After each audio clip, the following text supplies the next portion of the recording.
Naam, wakati Nuhu anaitengeneza safina, wapo watu wengi ambao walikuwa hawana imani juu ya kile ambacho alikifanya. Wengine wakihisi labda anapoteza muda tu, lakini wapo wachache walioamini kile ambacho Nuhu alikifanya, na ndio hao walipona na gharika ambalo lilishushwa kutokea juu.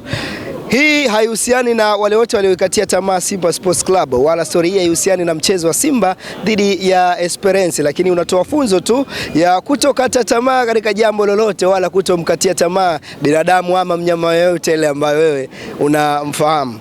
Hapa nipo katika dimba la Benjamin Mkapa, ambapo siku ya leo ya Jumapili mnyama Simba na kibarua hapa dhidi ya Esperance Sportive de Tunis katika kuhakikisha anaisaka nafasi ya kufuzu katika michuano ya ligi ya mabingwa Afrika katika hatua ya robo finali. Hali aliyokuwa nayo mnyama sio hali ambayo pengine watu wengi walimzoea kuwa nayo ama kumuona akiwa wa mwisho katika kundi lake na pointi 0, huku Esperance akiwa na pointi 5. Jukumu la wachezaji wa Simba ni kuipeperusha vizuri bendera ya Msimbazi, bendera iliyoasisiwa na kuanzishwa mwaka 1936 mitaa ya Msimbazi, na nyekundu na nyeupe ndio rangi ambazo walizichagua kuingia nazo katika mapambano yoyote ya vita ambayo watakwenda kupambana. Matumaini ya mashabiki wa Simba duniani kote ni kuona timu yao inafanya vizuri katika mchezo wa leo, kwani licha tu ya kuamini kikosi walichonacho, lakini wana imani kubwa na uwanja huu wa Benjamin Mkapa, uwanja ambao una historia kubwa. Sitaki kuwakumbusha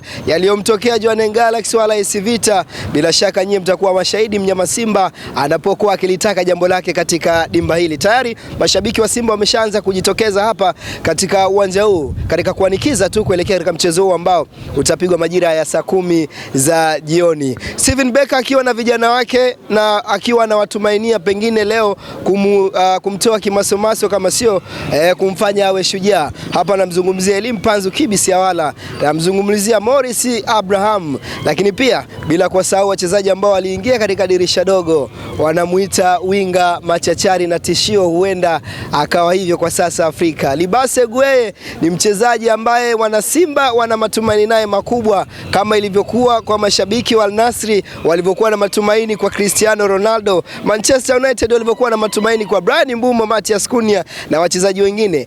Mashabiki wa Simba wana wachezaji ambao wanaamini watakwenda kufanya jambo siku ya leo. Tupo hapa kuhakikisha tunakuletea kile ambacho kinaendelea na kitatokea mara na baada ya mchezo huu Simba dhidi ya Esperance. Mimi ni 255 Keni, nyuma ya kamera ni Luke de Pablo. Tupo hapa kuhakikisha tunakuletea taarifa zote za kiburudani, na siku zote tunazungumza michezo.